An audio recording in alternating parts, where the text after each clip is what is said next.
Some mornings stay with you forever, not because they were beautiful, but because they were the last time life felt normal. For me, that morning started with burnt toast. Now, listen, I know that doesn't sound dramatic, but sometimes the smallest details become the loudest memories. The toaster popped up, the coffee maker sputtered like it always did, and sunlight crept across our tiny kitchen table like it owned the place. I remember thinking, maybe today I'll finally tell him. You see, I had been holding a secret for 3 weeks. 3 long weeks of placing my hand on my stomach when nobody was looking. 3 weeks of wondering if our lives were about to change forever. I was pregnant, and I was about to tell the man I loved. Now, before we go any further, let me ask you something. Have you ever practiced a conversation in your head 100 times, only to realize life had already written a different ending? Because that's exactly what happened that morning. I made 2 plates of eggs, 2 slices of toast, 2 cups of coffee. But when I walked back into the living room, his side of the couch was empty. At first, I didn't think much of it.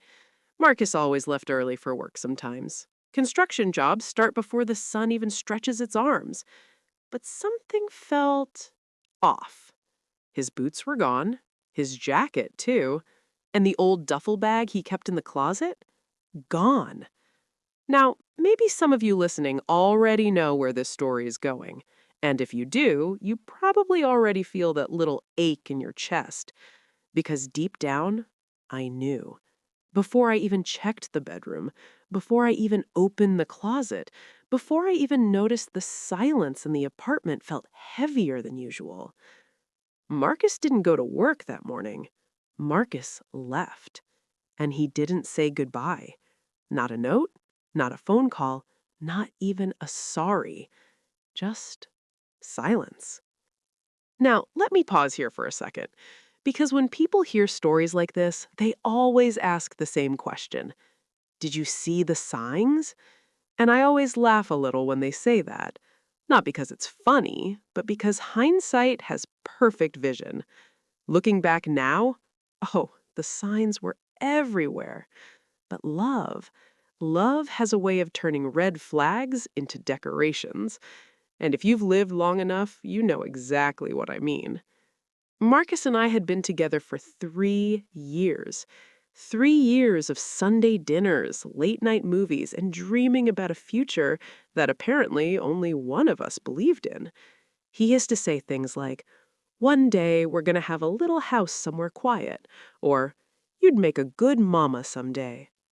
Funny how words can age differently than people, because the man who said those things was the same man who walked out the door the morning I planned to tell him he was going to be a father.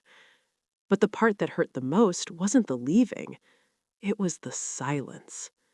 Silence can do something strange to a person.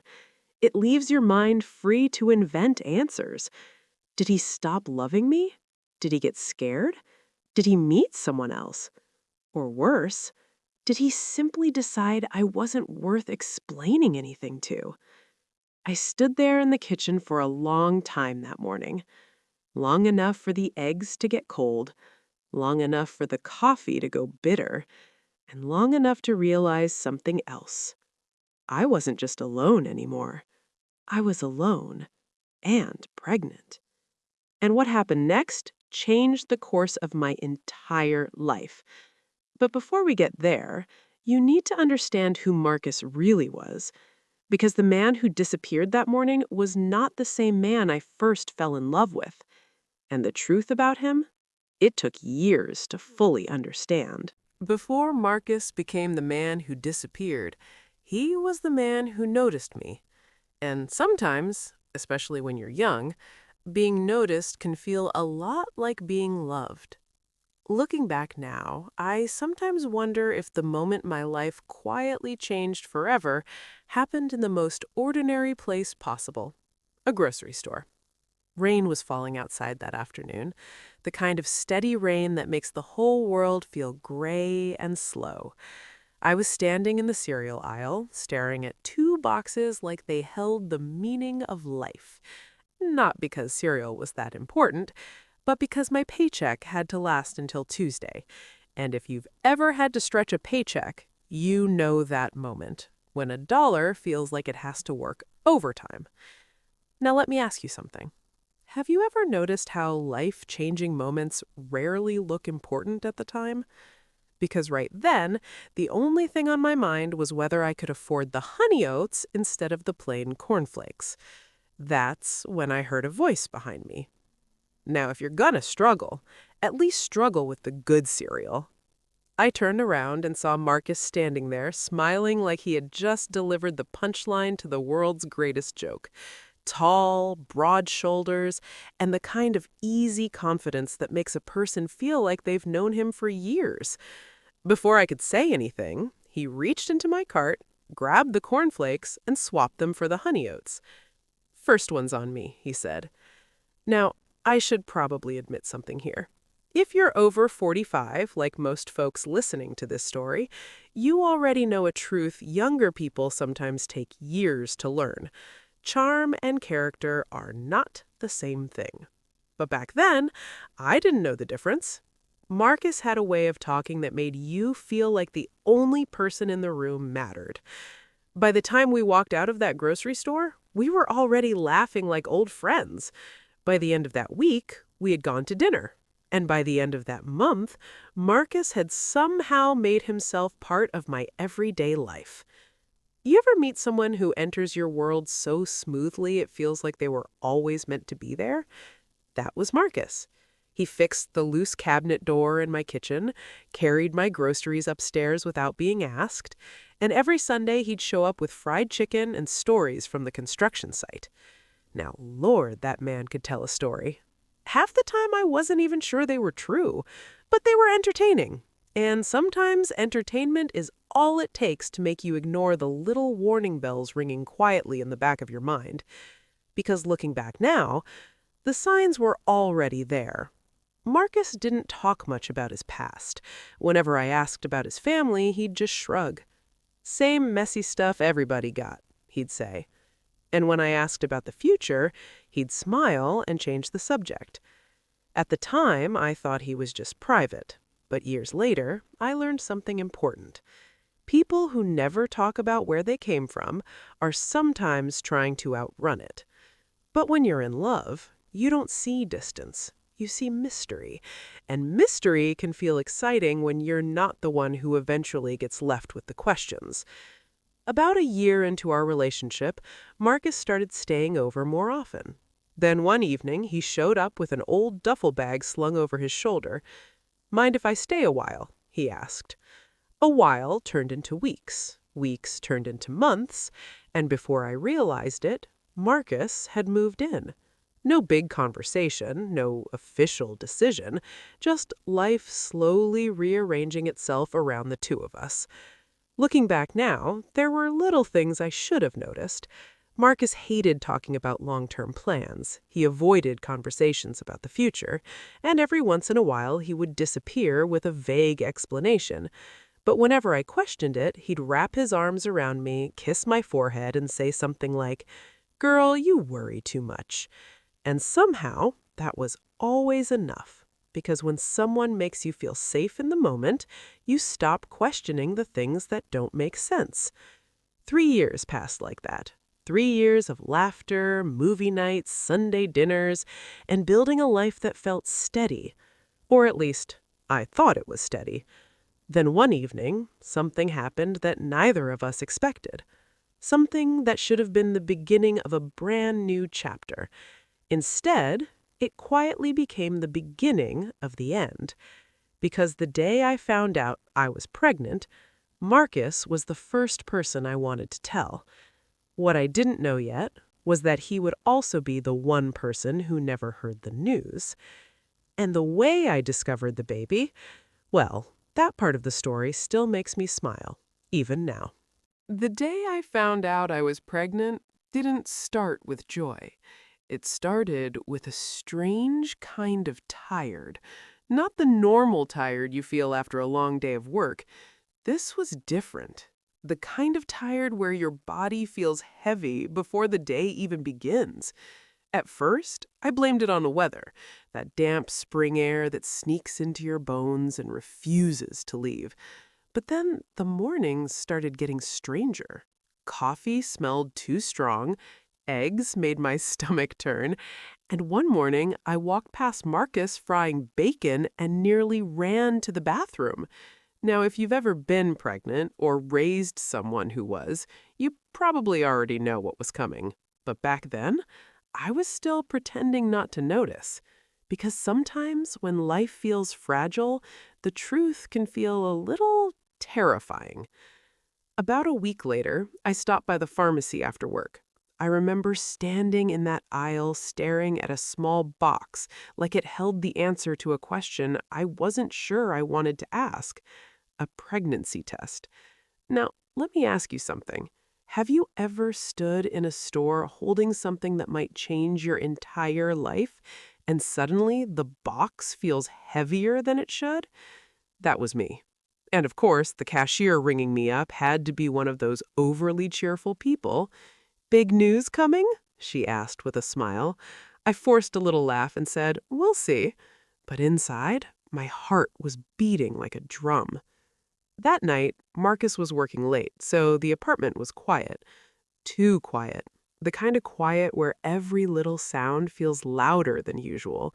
The clock ticked, the faucet dripped, and my hands shook just a little as I followed the instructions on that tiny box. Then came the waiting. 2 minutes. Now listen, 2 minutes doesn't sound long until you're sitting on the edge of a bathtub waiting to see if your entire future is about to change. I must have checked that little stick 10 times in those 2 minutes. And when the lines finally appeared, I just stared. 2 lines. Clear as day. I was going to be a mother. For a moment, the room felt like it stopped moving.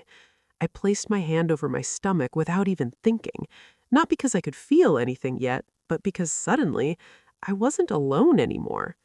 And then something unexpected happened. I started laughing. Not loud, crazy laughter, just a quiet little laugh of disbelief. "Marcus is going to lose his mind," I whispered to myself. Now, in my imagination, the scene played out perfectly. I pictured him telling him over dinner, maybe sliding the test across the table, maybe watching his eyes widen in surprise. I imagined him pulling me into one of those big bear hugs he always gave when he was excited. You see, Marcus used to talk about kids sometimes. Not seriously, just little comments here and there. If I ever had a son, I'd teach him how to fix anything. Or if we had a daughter, she'd probably run this whole house. Back then, those words sounded like promises. So I decided to wait a few days before telling him. I wanted the moment to be special. I wanted to do it right. Little did I know, those 3 weeks of waiting would become the longest silence of my life. During those weeks, I started noticing the world differently. Every crying baby at the grocery store made me smile. Every mother holding her child suddenly looked like someone I might become. But there was something else happening too, something small at first. Marcus started acting distant. Not in a big, obvious way, just little things. Coming home later than usual, being quiet during dinner, sometimes staring off like his mind was somewhere else entirely. At first, I thought it was work stress. Construction jobs can wear a person down. But one night, as we sat on the couch watching television, I noticed something that made my stomach twist. Marcus looked at me, then looked away quickly, like a man carrying a secret. And right then, a strange thought crossed my mind. What if the future I was preparing to share with him wasn't the future he was planning at all?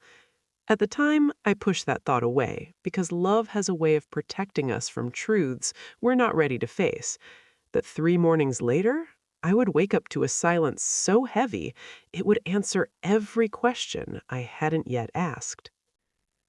3 mornings later, everything fell apart. Now, you might think a moment like that would arrive with warning signs. A loud argument, a slammed door, some dramatic scene that lets you know your life is about to split in two. But the truth is, the biggest changes often arrive quietly. That morning looked ordinary. The sun came through the curtains like it always did. Traffic hummed outside the apartment. And for a few seconds after I woke up, I forgot everything except one thing. Today was the day I was finally going to tell Marcus. I lay there smiling at the ceiling, one hand resting lightly on my stomach. 3 weeks of holding the secret felt long enough. I had even planned how I would say it. Not in some big dramatic way, just simple, just real. Marcus, we're going to have a baby. I imagined the surprise on his face, the confusion, then hopefully the happiness. But before I could even get out of bed, something felt strange. The apartment was too quiet. Now, Marcus usually left for work early sometimes, but there was always some kind of noise. The bathroom door closing, boots hitting the floor, coffee brewing in the kitchen. That morning, nothing. Just silence. I sat up and looked toward the bedroom door. Still closed. "Marcus?" I called out. No answer. I shrugged it off and slipped out of bed, tying my robe as I walked toward the living room. And that's when the first little detail caught my attention. His boots were gone. Now, that by itself wouldn't mean much, except Marcus never left without his steel-toe boots. Construction site rules. No boots, no work. Then I noticed his jacket was missing from the hook by the door. Still, I tried to stay calm. "Probably left early," I muttered to myself. But when I stepped into the kitchen, my stomach dropped. Because the coffee maker was empty. Marcus never left for work without coffee. Never. Some habits become part of a person's identity, and Marcus without coffee was like Sunday without church. Something wasn't right. I walked back toward the bedroom slowly. Each step felt heavier than the last, and when I opened the closet door, that's when the truth started settling in. That old duffel bag Marcus brought with him years ago, the one he said held his tools and spare clothes, it was gone. Now, listen carefully. There's a moment when your mind tries to protect you from reality.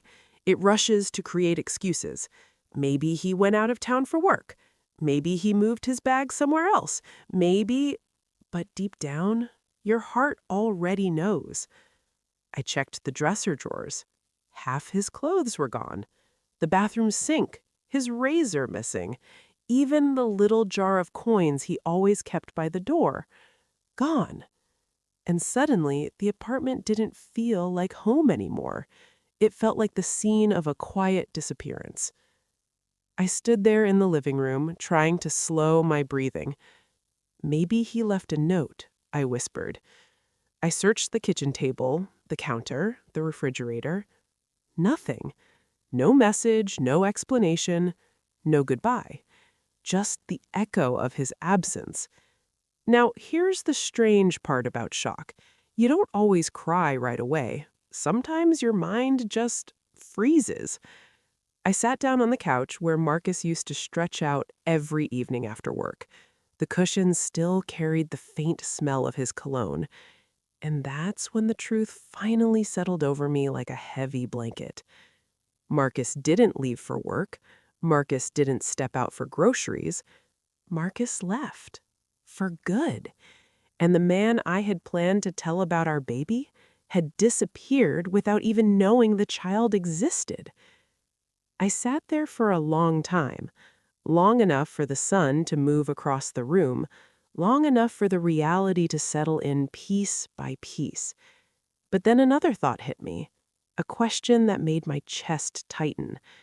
If Marcus could leave this easily without even saying goodbye, what did that say about the 3 years we spent building a life together? And, more importantly, what kind of future was I about to face now? Because suddenly, the situation looked very different. I wasn't just a woman whose boyfriend had vanished. I was a woman, pregnant, alone, and about to learn that silence can echo through years in ways you never expect. But the next part of this story, that's where things truly became complicated. Because Marcus might have disappeared that morning, but his absence was about to shape the next 20 years of my life. For the first few hours after Marcus left, I didn't move. I just sat there on the couch staring at the front door. Like if I looked at it long enough, it might open again. Like maybe Marcus would walk back in laughing and say, "Girl, why you looking at me like you seen a ghost?" But the hours kept passing. The sunlight slowly crawled across the floor. Cars outside came and went. Neighbors' doors opened and closed. And the one door I was waiting for never moved. Eventually, reality started settling in piece by piece. Marcus wasn't coming back, and whether he knew it or not, he had left behind more than an empty apartment. He had left behind a child. His child. I placed my hand on my stomach again, still flat, still quiet, but suddenly it felt like the most important thing in the world. Now, let me ask you something. Have you ever had a moment where you suddenly realize there's no one else coming to fix the situation, no rescue, no explanation, no second chance, just you and whatever strength you can find inside yourself? That moment arrived for me, sitting on that worn-out couch in a tiny apartment that suddenly felt way too big. After a while, I stood up and walked back into the kitchen. The breakfast I had made earlier was still sitting on the table.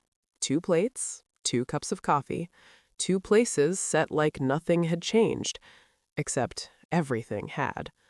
The eggs were cold, the toast had gone stiff, and the coffee tasted bitter when I took a sip.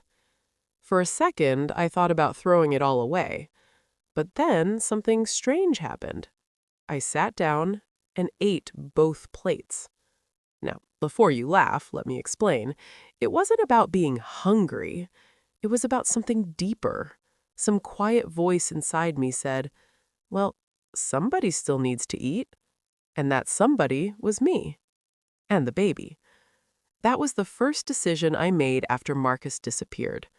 A small one, but important. The first moment I chose to keep moving forward instead of collapsing. Don't get me wrong, I cried later. Oh, I cried plenty. But not right then. Right then, my mind shifted into survival mode.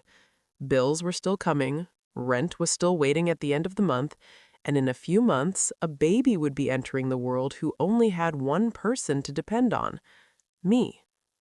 So I did what people have done for generations when life suddenly becomes heavier than expected. I started making a plan. The first thing I did was call my job. Nothing glamorous, just an office job answering phones and organizing paperwork, but it paid the rent. My boss answered the phone himself. "Everything all right?" he asked. And for a moment, I just sat there holding the receiver. Because how exactly do you summarize something like that? My boyfriend vanished, and I just found out I'm about to become a single mother. That's not the kind of sentence people expect on a Tuesday morning. So instead, I just said, "Yeah, everything's fine. I'll see you tomorrow." Sometimes strength doesn't look heroic. Sometimes it just looks like showing up.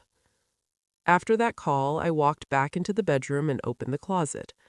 Marcus's side looked like someone had erased him. Half the hangers empty, shoes gone. Even the little things were missing. His razor, his watch, the jar of coins he used to toss by the door every evening. Gone. Like he had quietly packed up pieces of our life while I wasn't looking. But then something else caught my eye. On the top shelf sat a small cardboard box I had never noticed before. I pulled it down and opened it. Inside were photographs. Not of us, of Marcus, younger, standing beside people I had never seen before. Friends, maybe? Family? And in one picture, Marcus stood next to a woman who looked so much like him, it made me pause. Same eyes, same smile. I stared at that photo longer than the others, because suddenly a question crossed my mind. Who were these people, and why had Marcus never told me about them? At the time, I didn't realize something important. Marcus hadn't just walked away from me, he had been walking away from parts of his life for a long time. But that mystery would have to wait, because a few months later, something far louder than silence arrived. It arrived screaming at 3 o'clock in the morning in a hospital room where I learned something powerful. Marcus may have abandoned us, but the story of my life and my child's life was only just beginning. 9 months sounds like a long time, but when you're carrying a child and doing it alone, those months can feel both slow and terrifying at the same time. Every day brought a new reminder that my life had changed forever. Doctor visits, growing pains, sleepless nights staring at the ceiling, wondering how everything would turn out. Not because I doubted the baby, but because the silence Marcus left behind never really disappeared. Every appointment at the clinic started the same way. The nurse would glance down at her clipboard and ask, "Father's name?" And every single time, there was a small pause before I answered, "Marcus Johnson." Then came the next question, "Will he be attending the appointments?" And every time I gave the same polite smile, "He works out of town." Now listen, that wasn't exactly a lie. Marcus had definitely left town. He just forgot to tell me first. Sometimes dignity comes from the smallest choices, because the world already has plenty to say about single mothers. And trust me, people can be very generous with advice when they're the ones living your life. "You should try to find him.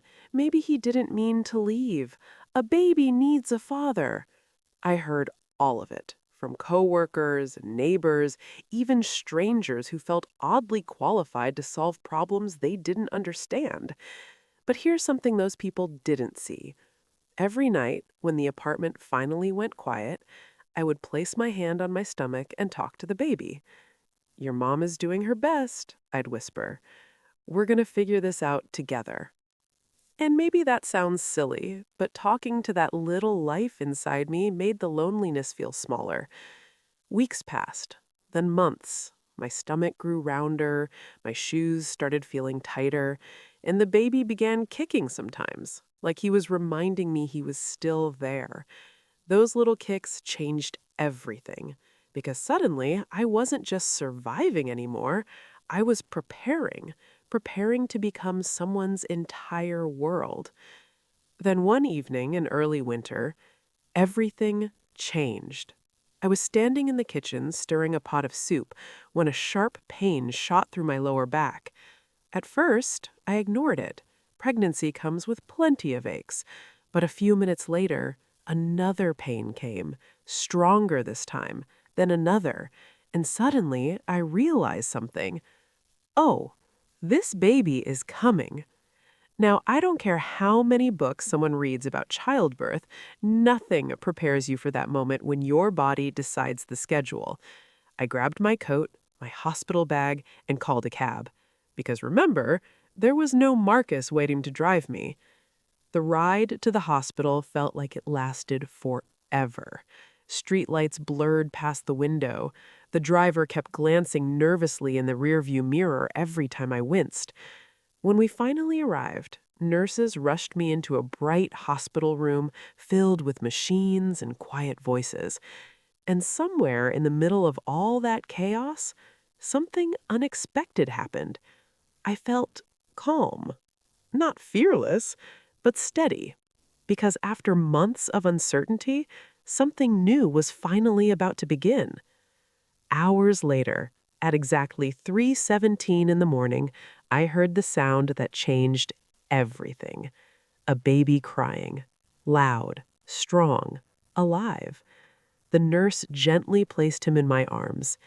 "You have a son," she said. A son. I looked down at his tiny face, wrinkled forehead, little fists curled tight, and eyes blinking slowly at a world he had just entered. And right there in that hospital bed, every fear I had been carrying for months suddenly felt lighter. Because this little boy wasn't a reminder of abandonment, he was proof that something beautiful could grow from it. "Hello there," I whispered. His tiny fingers wrapped around mine, and just like that, my heart belonged to someone new. I named him Daniel, a strong name, a steady name, the kind of name a boy could grow into. Now, here's something funny about babies. They don't care about your problems. They don't worry about bills or broken relationships or unanswered questions. They just need love, food, and someone willing to wake up at 3 in the morning when they decide the world has become too quiet. And Daniel? He had lungs powerful enough to wake the entire apartment building. Those first months were exhausting, but they were also filled with something I hadn't expected: joy. Little smiles, tiny fingers grabbing mine, soft breathing while he slept on my chest. For the first time since Marcus disappeared, the apartment didn't feel empty anymore. It felt alive. Years began passing faster than I expected. Daniel grew from a baby into a curious little boy who asked questions about everything: why birds fly, why cars make noise, why rain falls from the sky. But sooner or later, one question was always going to arrive. The question every parent eventually hears: "Mom, where's my dad?" And the day Daniel asked that question, I realized something important. The silence Marcus left behind was about to become part of my son's story, too. Children grow faster than your heart is ready for. One minute you're rocking them to sleep at 3 in the morning, and the next minute they're running across the living room asking questions you're not sure how to answer. Daniel was 5 years old the first time he asked about his father. 5. Now, if you've ever raised kids, you know 5 is the age when curiosity really wakes up. Everything becomes a question. Why is the sky blue? Why do dogs bark? Why can't I eat cookies for breakfast? But one afternoon, Daniel asked a question that stopped me in my tracks. We were sitting on the living room floor, building a crooked little tower out of wooden blocks. Daniel had always loved building things, stacking, balancing, figuring out how pieces fit together. Sometimes I wondered if that came from Marcus, but I quickly pushed that thought away, because Marcus had given us enough silence already. Anyway, Daniel was carefully placing a block on top of the tower when he suddenly looked up at me and said, "Mom?" "Yes, baby." "How come my friends have dads that pick them up from school, but I don't?"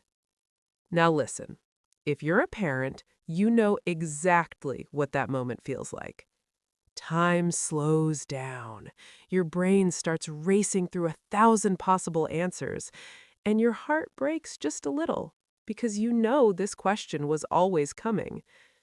I set the block down slowly and looked at my son. His eyes weren't sad. Not yet. They were just curious. Children don't carry the weight of adult stories unless we place it there. So I took a deep breath and said gently, "Your daddy doesn't live with us." Daniel tilted his head, thinking, "Does he live far away?" I hesitated, because technically, I had no idea where Marcus lived. He could have been across town, across the country, or on the other side of the world. Silence doesn't come with a return address, so I answered the only honest way I could. "I don't know where he lives." Daniel processed that quietly for a moment. Then he asked something that made my chest tighten. "Did I do something wrong?" Now that question hits a parent like a punch to the heart. I pulled Daniel into my arms immediately. "No, baby. No, you didn't do anything wrong." I kissed the top of his head and held him close. "Your daddy leaving had nothing to do with you." He nodded slowly, accepting the answer the way children often do, not because they fully understand, but because they trust the person telling them. Then he said something that almost made me laugh. Well, you're a good mom anyway. Anyway, just like that. Like the absence of a father could be balanced by the presence of one determined mother. Children have a way of simplifying things adults complicate. Daniel went back to building his tower like the conversation was already finished. But for me, that question stayed in my mind long after the blocks were put away, because I knew something. That wasn't the last time Daniel would ask about Marcus. As he grew older, the questions would grow too. And one day, he would want real answers. Answers I didn't have. But life kept moving forward. Daniel grew taller, smarter, funniest kid in his class, according to his teachers, and every year that passed made one thing clearer. Marcus had missed out on something extraordinary. But here's the part of the story I never expected. Because just when I thought Marcus had completely vanished from our lives, something happened. Something small at first. A single clue. A message from someone he knew. And suddenly, after more than 20 years of silence, Marcus's name was about to return to our lives again. But the man who left that apartment all those years ago, he wasn't the same man anymore. And the reason he finally reached out would leave me staring at the phone in disbelief. 20 years can pass faster than you think. One day you're holding a newborn in your arms, and the next day you're standing in the kitchen watching that same child walk out the door for college. Daniel grew into a good man, tall like Marcus, but calmer, kinder. The kind of young man who holds doors open for strangers and calls his mother just to ask if she's eaten dinner. Somewhere along the way, all those long nights and hard years turned into something beautiful. Daniel studied engineering. Just like those childhood towers he used to build with wooden blocks, he loved figuring out how things worked. And the day he graduated college, I cried harder than I did the day he was born. Not sad tears, proud ones. Because every step he took reminded me that we had made it. We had survived the silence. Now here's something interesting about time. The longer someone stays gone, the more their absence becomes normal. Marcus stopped feeling like a person in our story. He became more like a shadow, a name that occasionally appeared in old memories. Daniel asked about him less and less over the years, not because he stopped caring, but because life filled in the empty spaces. Friends, school, dreams, a future. And honestly, I thought that was the end of it. Marcus had disappeared into the past where he belonged. But life has a strange sense of timing, because one quiet Tuesday evening, everything changed again. I was sitting at the kitchen table sorting through some mail when my phone rang. Unknown number. Now, normally I ignore those calls. Half the time it's someone trying to sell you car insurance you don't even need. But something made me answer. Hello? There was a pause on the other end. A long one. Then a man's voice said quietly, "Is this Angela?" Now listen carefully, because sometimes your body recognizes a voice before your mind does. My heart started beating faster, not because I understood why yet, but because something about that voice felt familiar, too familiar. "Yes? Who's this?" I asked. Another pause. Then the man said something I hadn't heard in over 2 decades. "It's Marcus." The room went completely still. For a moment, I honestly thought I had misheard him. Marcus? After 20 years? My mind started flipping through memories like old photographs. The grocery store, the apartment, the empty closet, the morning he vanished, and suddenly, the past was standing right there on the other end of my phone. I didn't speak for several seconds, not because I had nothing to say, because I had too much to say. Questions, anger, confusion, all swirling together at once. Finally, I asked the simplest question possible. Why are you calling me? Marcus breathed slowly into the phone. His voice sounded older, rougher, like life had carved a few hard lessons into it. Then he said something that made my stomach tighten. I didn't know, he whispered. I frowned. Didn't know what? Another long pause, and then Marcus said the words that changed everything. I didn't know you were pregnant when I left. The silence between us stretched for several seconds, because in that moment, Marcus realized something, and so did I. 20 years earlier, he had walked away from more than a relationship. He had walked away from a son. And the reason Marcus was calling now? Well, that part of the story was about to turn everything upside down. Because Marcus wasn't just calling to explain the past, he was calling because he had finally learned the truth. And what he wanted next was something I wasn't sure I was ready to give. For a few seconds after Marcus said those words, neither of us spoke. I didn't know you were pregnant. That sentence hung in the air like a fragile piece of glass. And the strange thing was, part of me believed him. Not because I had forgiven him, not even close, but because Marcus had always been many things. Careless, restless, unpredictable, yet he was never cruel. At least, not intentionally. Still, 20 years of silence isn't something a single sentence can erase. So I asked the question that had lived quietly in the back of my mind for decades. Marcus, why did you leave? He exhaled slowly, the kind of deep breath someone takes before admitting something they've been carrying for years. I got scared, he said. Now I know that answer sounds simple, maybe even weak, but fear has ruined more lives than anger ever could. Marcus explained that back then his construction company had been laying people off. Money was tight, bills were piling up, and instead of talking about it, he started panicking. I felt like everything was closing in, he said quietly.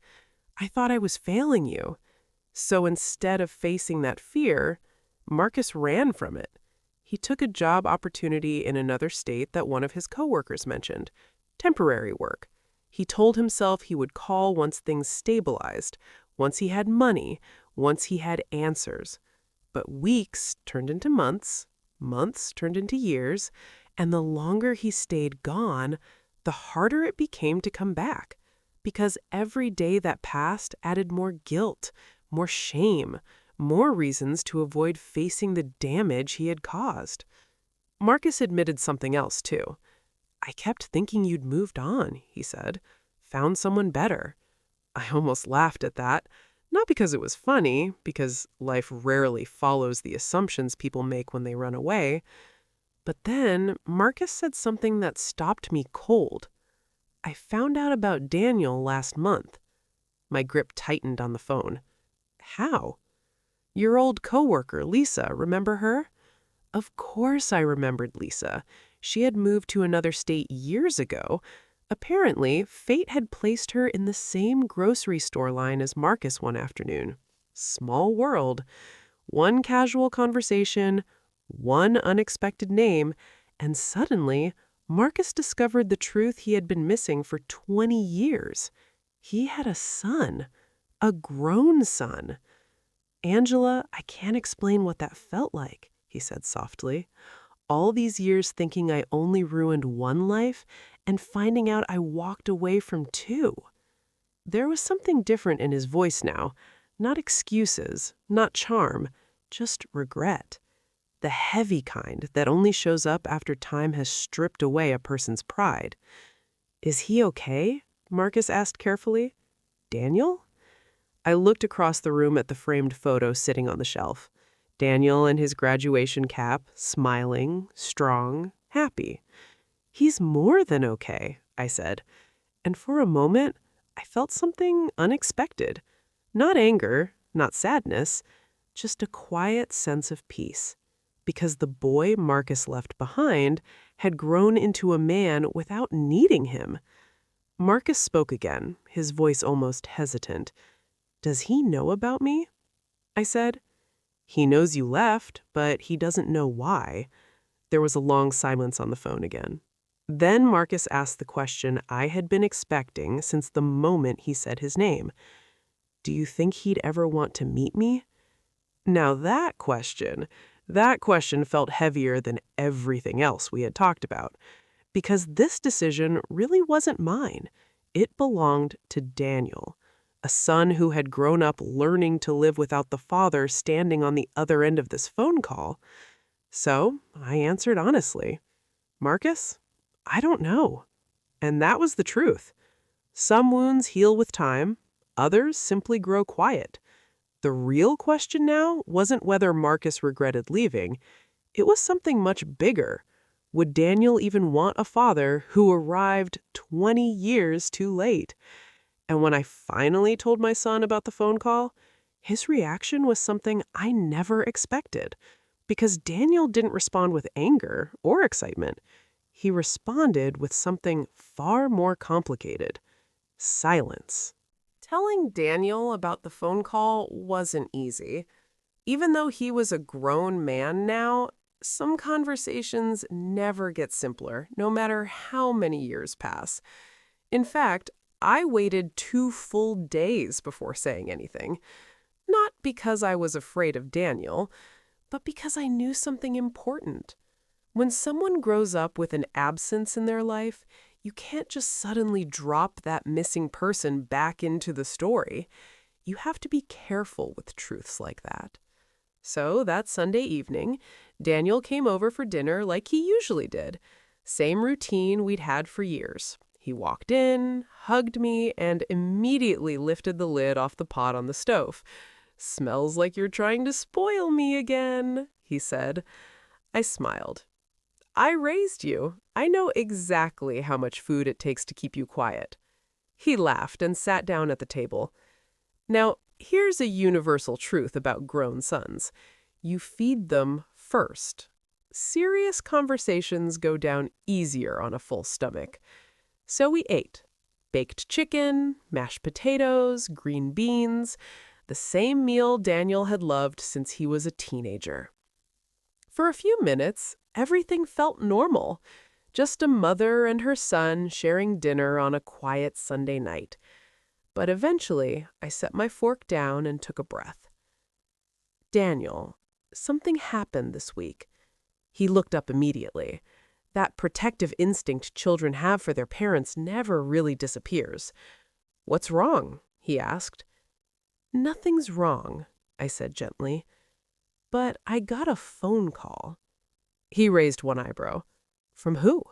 And just like that, the moment I had been rehearsing in my head finally arrived. "Your father." Daniel's fork stopped halfway between the plate and his mouth. Not dramatically, just paused. Like his mind needed a moment to catch up with the sentence. "Marcus?" he asked quietly. I nodded. For a few seconds, Daniel didn't say anything. No anger, no shouting, just thinking. Then he asked the first question that came to his mind. "Why now?" So I told him. Everything. The grocery store encounter with Lisa, the conversation, the moment Marcus learned the truth. When I finished speaking, Daniel leaned back in his chair slowly, arms crossed, eyes focused somewhere past the table, thinking. Now, let me pause here for a moment, because people love dramatic reactions in stories. They expect shouting, tears, maybe someone storming out of the room. But real life rarely behaves that way.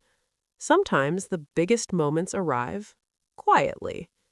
Finally, Daniel spoke. "So he didn't know about me?" "No, he didn't." Daniel nodded slowly. Then he said something that surprised me. That makes things different. Different. Not better, not worse, just different. He stared down at his plate for a moment before asking the question that mattered most. Does he want to meet me? Yes, I said. Daniel leaned back again and let out a slow breath. Then he said something that made my heart tighten. You know something strange, Mom? What's that? When I was a kid, I used to imagine what my dad was like. I stayed quiet, letting him continue. Sometimes I imagined he was a good guy who just got lost somewhere. He gave a small shrug. And sometimes I imagined he just didn't want me. Those words still carried weight even after all these years. But Daniel continued. Now I find out he didn't even know I existed. He rubbed the back of his neck and gave a small, thoughtful smile. That doesn't fix everything. He paused. But it changes the story a little. The room stayed quiet for a moment. Then Daniel asked something I hadn't expected. Do you think he's sorry? I thought back to Marcus's voice on the phone, the hesitation, the regret, the sound of a man realizing how much time had slipped through his fingers. Yes, I said honestly, I think he is. Daniel nodded slowly. Then he said something that surprised me. Well, I guess we're both curious now. What do you mean? He smiled slightly. I mean, if a man waits 20 years to say sorry, he leaned back in his chair, I think I at least want to hear what that apology sounds like. And just like that, a door I thought had been closed forever cracked open again. But here's something life teaches you eventually. Regret doesn't rewind time.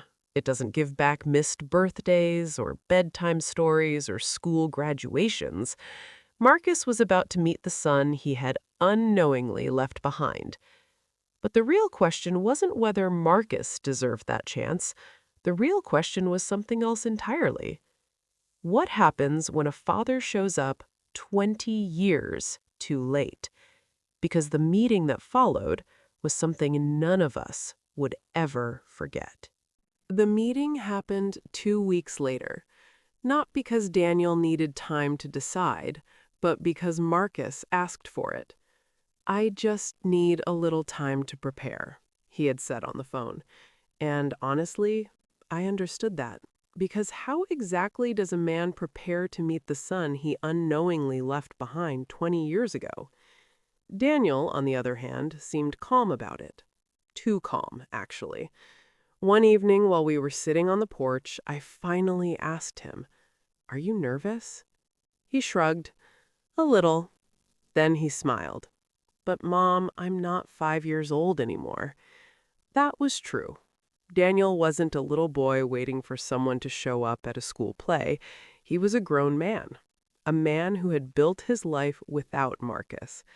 Still, the day of the meeting arrived with a strange heaviness in the air. Marcus suggested a quiet cafe halfway between our towns. Neutral ground. No pressure, no memories attached. Just 3 people sitting at a table trying to rewrite a story that had started 2 decades earlier. Daniel and I arrived first. He ordered coffee. I ordered tea I barely touched. Then the door opened, and there he was. Marcus. Older now. His hair had gone mostly gray. His shoulders were still broad, but the confident stride I remembered had softened. Life had clearly added a few hard chapters to his story, too. For a moment, he stood in the doorway, scanning the room. Then his eyes landed on Daniel. And something in Marcus's face changed instantly. You know how people say children look like their parents? Well, there was no doubt. Daniel had Marcus's eyes. Marcus walked toward the table slowly, almost carefully, like each step carried the weight of 20 missed years. When he reached us, he stopped and looked directly at Daniel. Neither of them spoke for a moment. They just studied each other. 2 strangers connected by blood. Finally, Marcus cleared his throat. "Hi." Daniel? Daniel nodded politely. Hi. Marcus pulled out the chair across from him and sat down. His hands rested on the table, but I noticed something immediately. They were shaking slightly. The waiter came by and asked if Marcus wanted anything. Coffee, he said quickly. Then the silence returned. Now listen, awkward silence can feel uncomfortable, but sometimes it's just space for something honest to grow. Marcus looked at Daniel again and said softly, "You look exactly how I imagined you might." Daniel raised an eyebrow. "You imagined me?" Marcus nodded. "After I found out, I couldn't stop wondering." He paused, choosing his words carefully. "I wondered if you liked sports or music or building things."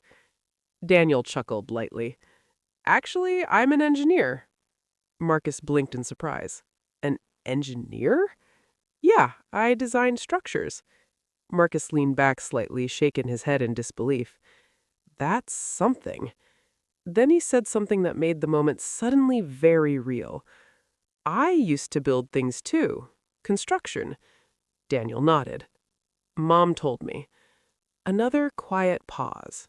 Then Marcus did something I didn't expect. He looked directly at Daniel and said, "I owe you an apology." Not a casual apology. Not the kind people say quickly just to move on. The kind that comes from deep regret. "I should have been there," Marcus said quietly. "For everything." Daniel didn't interrupt. Marcus continued. "Your first steps, school, birthdays, all of it." His voice cracked slightly. "And I know saying sorry now doesn't fix any of that." Daniel finally spoke. "No, it doesn't." The words weren't cruel, just honest. Marcus nodded slowly. "But I needed to say it anyway." Then Daniel surprised both of us. He leaned forward slightly and said, "You know something interesting?" Marcus looked up. "What's that?" Daniel shrugged. "Growing up, I imagined my dad as this mystery person." He smiled faintly. "Turns out you're just a guy who made a mistake." Marcus let out a small breath. "The biggest mistake of my life." Daniel studied him for a moment, then said something none of us expected. "Well, the good news is, I turned out okay." Marcus nodded quickly. "You did more than okay." And for the first time that afternoon, the tension in the room softened. Not because the past had disappeared, but because everyone at that table finally understood something. You can't rewrite the beginning of a story, but sometimes you can still change how it ends. That first meeting didn't magically fix everything. Real life doesn't work like that. Nobody hugged and suddenly erased 20 years of missed moments. But something important happened that day. The silence finally broke. Marcus didn't become part of Daniel's life overnight. Relationships don't rebuild that quickly. Instead, things moved slowly, carefully, like three people walking across a bridge they weren't sure would hold their weight. At first, it was just small things, a phone call every few weeks, short conversations, simple questions. How's work going? What kind of projects are you building? Sometimes the calls were awkward, sometimes they were quiet, but they kept happening. And slowly, little pieces of understanding began forming between them. Marcus started showing up in ways he never had before, not as a father trying to control anything, but as a man trying to earn back a place in a life he had missed. One afternoon, Daniel called me laughing. "Mom, you know what Marcus did?" "What?" "He showed up at my job site wearing steel-toe boots like he was about to start working." I laughed. "And?" "And he spent 2 hours asking questions about everything I built." Daniel paused for a second. "I think he was just proud." Now, that word right there, proud, it carries weight because Marcus had missed every opportunity to say that word when Daniel was growing up. but somehow hearing it 20 years later still meant something. Months passed, then a year, and little by little, Marcus became something unexpected in Daniel's life. Not the father who raised him, but the man who finally showed up. Now, let me be clear. Daniel never pretended those lost years didn't matter. You can't erase time. But he chose something wiser. He chose not to carry bitterness either.